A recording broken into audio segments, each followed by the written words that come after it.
Hey guys, welcome to my channel. My name is Dr. Tom LaHue, and I want to thank you for stopping by this channel today. In the description below is a link to my website, tomlahue.com, where I do book coaching appointments. If you want to know more about your Enneagram type or working through relationship difficulties, whatever, just reach out to me and book an appointment, and I'd love to meet with you on Zoom or Skype or whatever. Also, there is a link on my website to our certificate programs in Enneagram coaching and Enneagram relationship coaching. If you're interested in taking what you're learning and taking it to the next level and helping people, I'd love for you to consider jumping into one of those programs. Start dates are always on the website with upcoming start dates. I'd love for you to, if you're interested in that. Thank you to my patrons. I really appreciate your support. Okay, today I want to talk to you about a subject that is not easy to talk about. It's not something I'm comfortable talking about, but it's something that is needed. And my guess is this video will either end up probably the lowest watched of all of my videos, or the other extreme. It'll be the most watched of all the videos. It could go either way. I want to talk to you about pornography. Why do I want to talk to you about this? Not because I'm comfortable talking about it, because I'm really not, but because I think it is necessary. I think it is needed. I had a discussion several days ago with someone about this issue, and you know, it got me thinking about it. Like, I need to make a video about this. I need to just put my thoughts down. I don't think I'm going to solve the problem, okay? I don't think I'm going to give you every answer that you need in this. I'm not going to be exhaustive in any way about this. It's one of those things, like, I don't want to know much about it. I don't want to be an expert in this subject. I don't want to have, you know, like all of the data and all that. I don't want to give it any more thought than I have to. So I don't want to approach this subject like, you know, I need to do a bunch of research on this. I don't. I know enough to know it's dangerous and that people are struggling with it. And it's not just guys that are struggling with it, but people from all walks of life and all kinds of backgrounds are struggling with pornography in some way. Before I get started, I wanted to recommend a book to you, Every Man's Battle, by Stephen Otterburn and Fred Stoker. So Every Man's Battle, and of course there's lots of versions of it now. Every Young Man's Battle, even Every Woman's Battle. And you might find a whole lot more. When something's successful, you know, it takes off and they write 15 books about it. So there are resources out there. Maybe there's even better ones than that. But I like that title, Every Man's Battle. I want to begin this subject and just kind of go wherever my brain goes. I usually let my brain sort of lead it, ENFP. But let's talk about this, okay? Let's just try and talk about this in a logical, healthy, balanced sort of way. Pornography is one of those things that surrounds us. It's like we swim in this aquarium and it's everywhere, okay? Walking out of the grocery store checkout line, when you pull up a news website, whether it's Fox News or CNN, you know, somewhere on that page is going to be somebody dressed provocatively. Some advertisement's going to pop up. It's in commercials. It's certainly in music videos, movies. It's even, we're talking about it in the education department, like introducing it to kids. A lot of people would say, oh, pornography is a very healthy thing. Probably a lot of psychology majors and a lot of psychology students would say, oh, it's very natural, it's very healthy, people are curious, it doesn't hurt anybody, there's no real victims if people are willing and all this. Okay, that's not my experience at all. Now, keep in mind, you know, my perspective is as a Christian pastor, okay? So I talk to the people that are addicted. I talk to the people whose lives have been broken by it. I talk to the people whose marriages are in trouble, all right? That's who I get to talk to. I'm not an advertiser. I'm not saying, oh yeah, well, it really works to capture people's attention and get more clicks. I I'm not that person. I'm the person that gets to clean up the mess that pornography leaves behind, okay? So I just want to have a thoughtful discussion about this topic and just kind of give you my perspective on it, and maybe something that I say will inspire you, maybe something I say will help you in some way. If this is a problem for you, if this is something that you're, I don't even want to say you want to overcome, because there's a sense in which if you wanted to overcome it, you would already be done with it. Okay? What I think what people mean is, I want to not be addicted to this. I want to not be looking at these images or be watching these videos or whatever, however the means is that you're getting it, whether it's on the phone or computer or, whatever. I want to not be addicted. If you wanted to not be addicted, you could just shut off the source. I mean, that's ultimately the solution, right? It's kind of like a diet. If you're overweight, and you want to lose weight, actually probably you want to lose weight. Because who's in control of eating for you? You are. You're in control of it. And you are deciding every day that it's more comfortable to be overweight than it is to be thin. It's more pleasurable to overeat than it is to tell yourself no. That's painful to tell yourself no. You're in control of what you decide to do. So there's a sense in which if you wanted to be done with something, then you would just be done with it. But I think what people mean is when they say they want to overcome an addiction, whether it's alcohol, cigarettes, drugs, painkillers, pornography, what they really, I think, mean is I want that. In my good moments, I want to be free from this. But then in my other moments, I really just want, to participate in this. Now, why is pornography dangerous? Why is it harmful? Well, it doesn't hurt anybody. I mean, those people are getting paid for making it, and, I'm not actually having an affair. I'm not actually cheating on. Okay, why is it dangerous? Well, first of all, maybe we should just say, why is it appealing?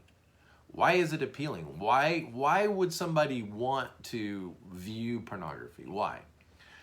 I mean, well, the first answer is people would say, well, it's pleasuring. It's pleasurable. It feels good. Okay, but see, that definition, that reason falls short, because look at the other things. Like eating cake is pleasurable. Do you sit around and look at pictures of cake? Maybe you do. Looking at mountain sceneries, looking at log cabins out in the fall foliage, that's all beautiful too. So these images are beautiful. These images are attractive. These images, are pleasurable to look at. Okay, so is cake, so is mountain scenery, so are pictures of new cars. But my guess is you're probably not ever going to get addicted to looking at pictures of cake or beautiful showrooms or of pictures of cars or pictures of the ocean. You might stumble onto them and think, wow, that's really a beautiful sunset picture. And then you click off of it and nothing else is thought about it. You're not addicted. You're not prone to being addicted to it. So I want you to see there's something more going on than just it's pretty or it's attractive. I think that the way God has designed us is that because of sin, we are supposed to wear clothes. We're supposed to cover ourselves. And most people do that pretty well. We cover ourselves. When do people uncover themselves? Well, of course, when they're getting clean, but that's a private moment. But when would you uncover yourself? Now go back to a Christian worldview here. I'm not talking about in our modern age. Go back to a Christian biblical worldview. When would a man and a woman uncover themselves? Well, when they are going to be intimate with each other. Now, being intimate with each other, and I mean sexually intimate with each other, just think that is the absolute sign of acceptance of another person. You are absolutely accepting that other person when you're not wearing clothes and you're being intimate with each other. There's no greater way to accept a person than to physically, sexually accept a person, okay? Literally into yourself, okay? So I think that this isn't just about, I look at pictures because they're pretty. I look at pictures because they're attractive. No. I think there's something that God has wired into us that signals acceptance. This other, now it's fake when it's pornography. It's fake. It's not real. But I think our brains are wired to experience the visual image of another person without clothes on as a symbol or a sign of complete acceptance. That's what I want you to see, is it's not just about these pictures are attractive. What is it you're really wanting? Are you really wanting to just look at something that's pretty? Well, then go look at cake. Go look at the mountain scenery. I think it's tapping into something that God has hardwired into us. We long to be accepted for who we are.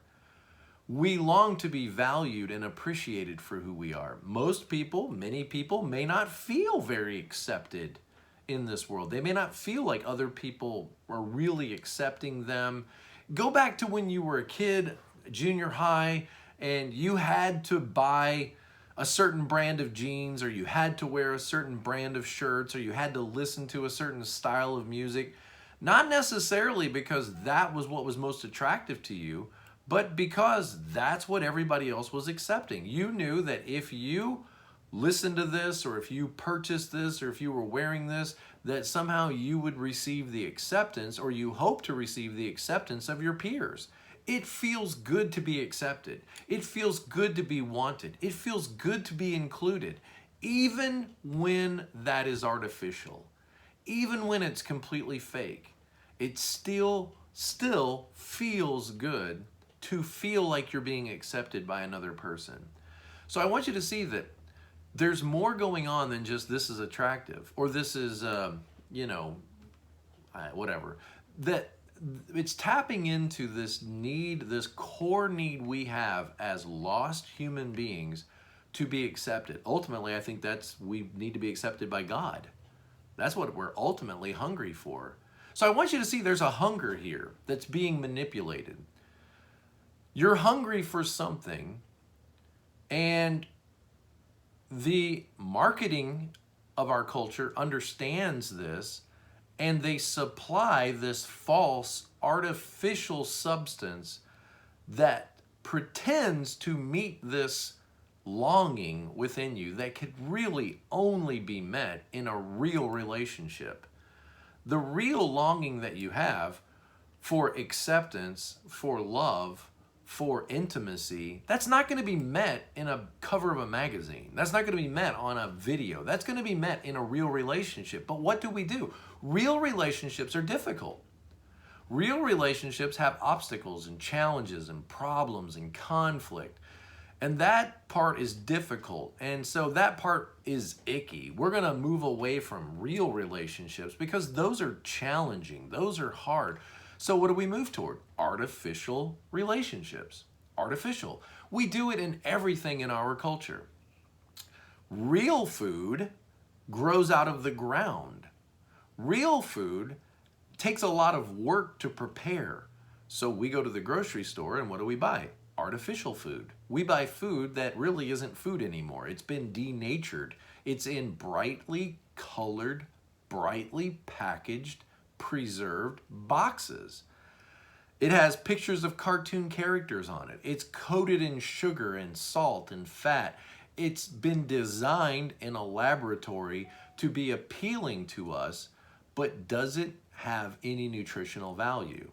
Well, see, real food is difficult to digest. Real food, you chew it, you digest it, and it's full of fiber. And I would rather have the sweet treats than real food. And so the marketing industry plays on our weaknesses and on our legitimate hunger. I want you to see that real hunger is legitimate. God has made you to be hungry so that you will reach out for something to satisfy that hunger. But what our culture does is it presents 1,000 other choices for you. I want you to see that the real food has been subverted, okay? You need to know that word, subversion. The real food has been subverted, and alternatives that are artificial, that are highly processed, have been put in its place as alternatives to the real food. Now, bring that metaphor over into relationships. Real relationships can be difficult. Real relationships are full of fiber. You have to chew on them. There's difficulties, there's hardships, there's conflicts, you have to come to agreements, you have to negotiate. Real relationships take work. Real relationships take work. You have to be present to them. You have to accept the good and the bad and the boring and the difficult. You have to accept people in all of their problems. Real relationships are difficult. That's why people drop out. That's why people quit. That's why people step away from them. Well, I want you to see that pornography and all of those other things, what the Bible would say is sexual immorality, those are all attempts at subversion. Those are all subversions away from the actual, and they are artificial. They're artificial attempts to try to meet this hunger in an artificial way, in a subverted way. Now, imagine that like mom's gonna make dinner, and mom's putting a lot of work, or dad, I don't mean to be chauvinistic, but parents are making dinner. They're putting in all this effort, all this work with real food, real ingredients, and they're making a beautiful dinner. But you're hungry now. You're hungry now. I'm hungry now. So you go to the cupboard, and what do? You sneak, just like with pornography, you sneak the artificial, and you load up on Oreos and Pop-Tarts and beef jerky, and you load up on chips and sodas and all of this highly processed artificial food that's not really food. Tastes amazing. Because why? It's designed to taste amazing. It's designed for maximum impact to grab your taste buds and to own you. Okay? Marketing companies want to own you. They want you to start out as a child eating their stuff, and they want you to continue on through life. So they designed this food, quote unquote food, by scientists in laboratories to appeal to your senses. Now, in the real world, the ground isn't designed to appeal to all your senses. It's designed to provide you with nutrition. It may or may not taste good. I've never cared for Brussels sprouts. I don't think they taste good. Are they healthy for me? Yes. I should probably eat more of them. But I just want you to see that they're not designed in a laboratory to appeal to my senses, to play upon my weaknesses, and to appeal to my hungers. Okay? But they are real, legitimate food that will actually give you nutrition. So, you're over there stuffing your face with artificial food. What happens when it's really dinner time? What happens when real food is put in front of you? You no longer have a taste for it. It doesn't appeal to you. Why would I eat this big meal with all of this, hard to chew, lots of fiber, full of vegetables and nutrition? Why would I eat this? Why would I eat broiled salmon and steamed broccoli and, asparagus and baked potato? Now that, to me, that sounds great, right? So if you like real food, that sounds great. But if you've been raised on junk food all of your life, that's not going to appeal to you. You're going to turn your nose up at that. Oh, I can't eat vegetables. Oh, fish? That's disgusting. Oh, that tastes fishy. Oh. You're not going, if you grew up on a diet of chicken nuggets and Pop-Tarts and an iPad, real food is not going to appeal to you. You're going to turn your nose up at it. Why? Because you're already full. You're already full of what? Artificial, high calorie, low content, no nutrition food. And you say, well, it doesn't hurt anybody. It doesn't hurt anybody. You're hurting yourself. Do you see that because you filled up on junk food, You have no appetite for the real thing. You might not even realize the real thing when you see it. And when you do see the real thing, you have no appetite for it because you've loaded up on junk food. Now, the same thing can be true in our sexual relationships. The real relationship, your marriage, for example, is not appealing to you. Real intimacy between you and your wife, that's boring, that's old-fashioned, that's passé, that's not interesting. Because you've been fed a diet, you've eaten a diet of hyper over-sexualized, ridiculous, artificial images that could never be realistic. And you say, well, there's no victims in this. Don't you see you're the victim in this? And your marriage is the victim in this. Because no one could ever live up to this artificial, highly processed, made in a laboratory, designed to appeal to your weaknesses. No real relationship could ever live up to these images that you're watching. No real relationship. So what? You have a taste for the artificial. That is going to what? Spoil your appetite for the legitimate, for the real. You have been subverted. And you don't have a taste for what is real anymore.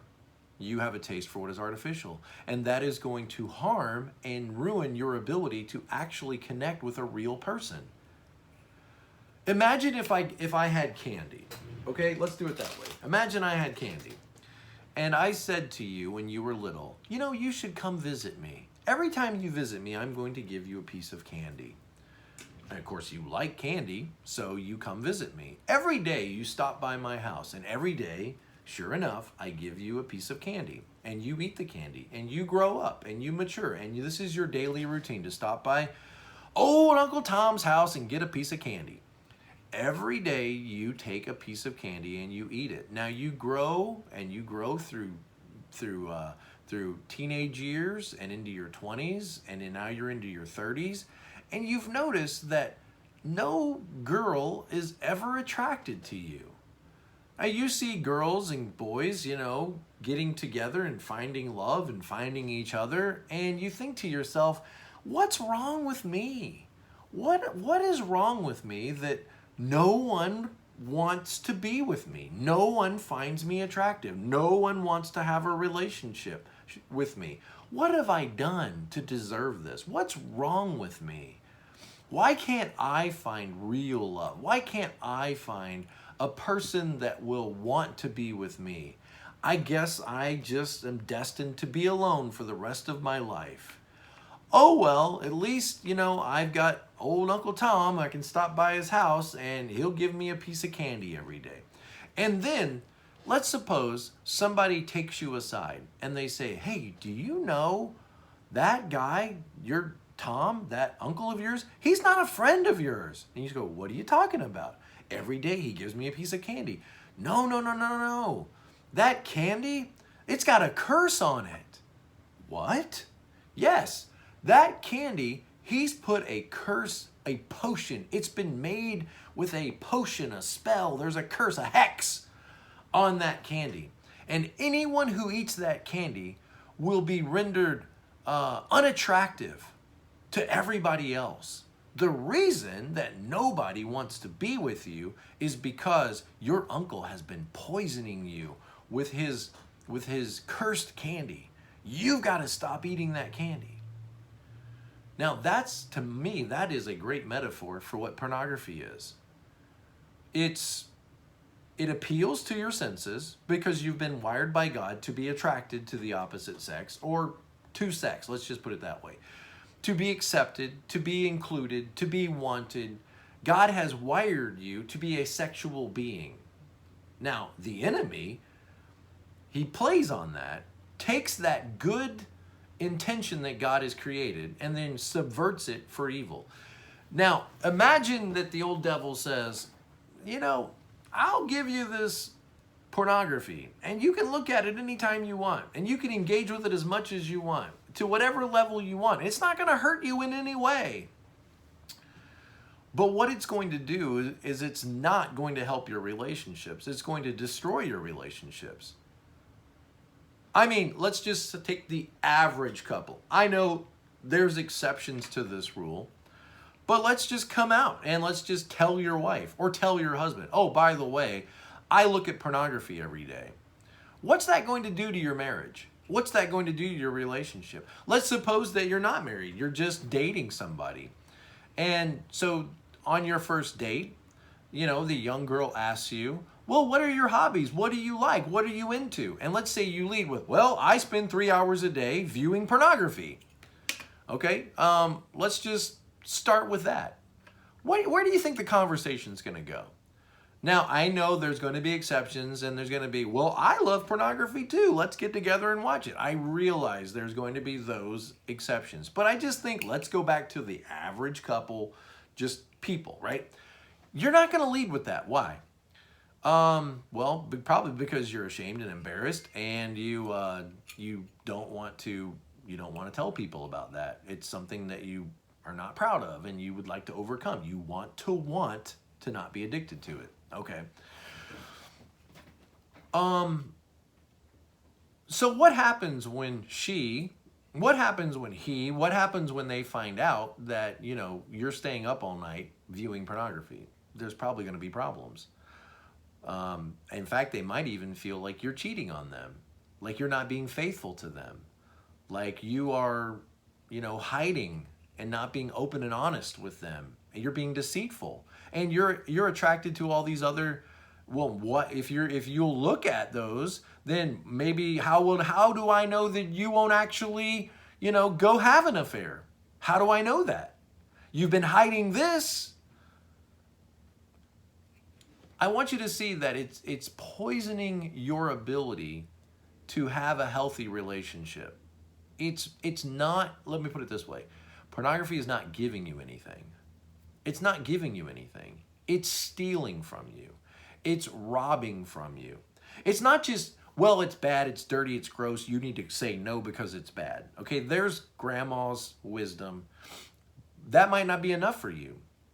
I want you to see that it's more than just it's bad, it's wrong, it's dirty, don't look at it. I want you to see there's more at stake here.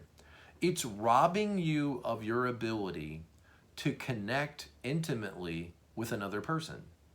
It's stealing from you. The Oreos, you feel like they're giving you something, but what they're doing is they're ruining your appetite for what real food tastes like. It's robbing you. Now, when will you quit? I don't think you'll quit because you're ashamed. I don't think you'll quit because you're embarrassed. I don't think you'll quit because you're going to get caught. I think you'll only really quit when you get angry. When you get angry enough, that's when you quit. Think about losing weight. Just looking at somebody thin and saying, wow, they really, I should look more like that. I'm kind of embarrassed by this spare tire. That's not enough. Maybe getting scared, you know, going to the doctor and I don't like these numbers. That might scare you into losing some weight. But really, things change in life, like your weight or your finances. They really change in life when you get angry. When you just say, you know what, I'm sick and tired of this. I'm not doing this anymore. I'm done. I can't take it. That's when life changes. Now, some Enneagram types have a real hard time allowing themselves to get angry about anything. So it's hard for them to change anything in life when you don't let yourself get angry about stuff. Some types maybe get angry too soon. But I think you have to get angry at this. Why would you get angry at it? Because it's robbing you. Because it's ruining your appetite for a real relationship. And it might ruin any possibility of even having a real relationship, because if the other person were to find out that you're spending 2 hours, 3 hours, $20, $50, $100 engaged in this, they might just back away and say, ew, ew, ew. I don't want to be in a relationship with somebody that's doing that. I want you to see what it's taking from you. I want you to see that it is artificial, that it is subversive, and it's ruining your ability at real intimacy, real relationships, and robbing you. Then maybe you'll get angry at it. And you'll say, gosh darn it, I'm sick and tired of this. I'm angry at it. It's robbing me. It's stealing from me. It's not giving you anything. It's taking from you. Now, could I go farther with this? From a Christian perspective, from a biblical perspective, could I go farther than this? Could I say more about this?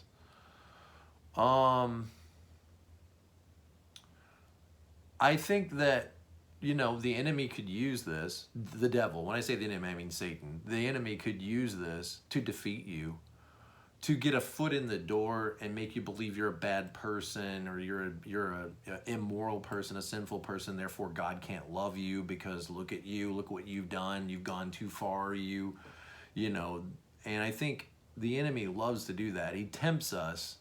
Think of the devil as a credit card, okay? You use a credit card, at least in the old days, you use a credit card because you don't actually have money. Okay? You don't actually have enough money to purchase the item, but you want it anyway, or you need it anyway, so what do? You use a credit card. The credit card gives you the opportunity to have things that you don't deserve. That's what the credit card does. The credit card isn't actually a product. It doesn't actually make products. It just gives you access to products that you shouldn't have access to. That's all a credit card does. It gives you access to things that you don't deserve. If you deserved it, you could pay cash for it, but you can't pay cash for it, so you have to use a credit card. The devil is like that. He wants to give you access to the things that he himself has not created. Only God is the creator. Who created sex? God did. Who created the woman's body, the man's body? God created this. God created marriage. All of it's his design. The devil does not create any of these things, and he can't give you anything because he doesn't own anything. It's not his to give. God's the creator. But what does the devil do? He tells you that God's rules aren't right and that he's just holding out on you. He doesn't want you to know the pleasures of these things. And if you'll just take his road and you'll just use his credit card, you can have access to these things right now. At least in some way, you can have access to this right now. What would God say? You don't deserve it. If you're not married, you don't deserve it. You need to make the commitment. You need to commit yourself to this person. And then in that context, then you can enjoy sexuality in that committed context. But the devil says, nah, subversion. Subversion is, let me remove the real, the actual, and let me present alternatives in its place. And so our world is filled with all kinds of alternatives to God's design. Pornography is one of those alternatives. And so the devil says you can have access to it right now. You can enjoy this right now. And you do. And then what? Well, at first, at least, you feel guilty because you have a conscience. God has put a conscience in you, and you feel guilty. Look, the enemy isn't trying to give you anything. He's trying to send you a bill of what you owe. That's the goal. The enemy wants you to be owing something. So, you know, your credit card company doesn't actually give you anything. They give you access to things, and then what do? They send you a bill with interest. They never forget what you purchased. They always remember what you've done, and they add interest to it. That's what the enemy wants to do. The enemy is called the accuser of the brethren. So he tempts you to sin, and then when you do it, what? He then accuses you and says, God can't love you anymore. God couldn't forgive this. This is too much. You call yourself a believer? You call yourself a Christian? Look what you just did. Look what you just participated in. You can't live this Christian life. You should quit. You should give up. You should stop pretending. You're being hypocritical. You should just give up and just give in. You know you don't really want to try anymore. Just give up. It's unlivable. And so you give up. And you know, there's a sense in which the Christian life is unlivable. Except Christ already lived it. Christ lived the Christian life. And I'm not saved by my life. I'm saved by his life. My trust and my faith in his life and the way he lived and died and rose again, that's what saves us, not my ability to live this out. I'm just tired of being fooled. I'm tired of you being fooled. I'm not saying you need to get rid of this so you can be a better person so you can go to heaven when you die. You don't go to heaven because you give up pornography, okay? I'm not saying you need to give it up so you can be a good person, because we need good people in our society, not bad people. I'm not saying that. I'm just saying you need to get angry at how you've been subverted away from what will actually bring you real joy, happiness, contentment, God's design. Get angry at how you've been fed an artificial diet which ultimately could never satisfy or fulfill, and may jeopardize and ruin any attempts that you ever have at having a real relationship. Okay, well, I think I probably beat that horse to death. And I want to say to you, if you are struggling with pornography, we get it. I think when people tell me that, they're surprised that I don't go, oh, I'm going to write this down. Bob struggles with pornography. Hey, everybody avoid Bob. I think they're surprised when I don't respond that way. I tend to respond like, dude, I get it. It's everywhere. It's like snakes in the wilderness. You can't turn around without one of them being there. It's there. And it's like seeds in a watermelon. I mean, you bite into a watermelon, you're going to get seeds. You got to learn to spit the seeds out. You know, you got to learn to accept the good, keep the bad, keep that stuff away. I think don't be overly shocked and surprised, like, oh my goodness, that's terrible. I can't talk to you anymore.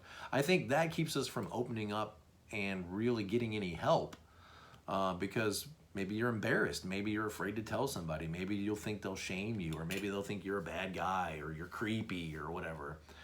And I think when I respond to people like, I get it, I understand, let's help each other. You know, let's encourage each other. Let's strengthen one another. It tends to be a lot more helpful to guys. And I don't work with girls on this. Some other lady will have to work with girls. I only help guys with this subject. Okay, all right. Well, thank you guys. We'll see what happens. Like I said, this video is probably either going to tank.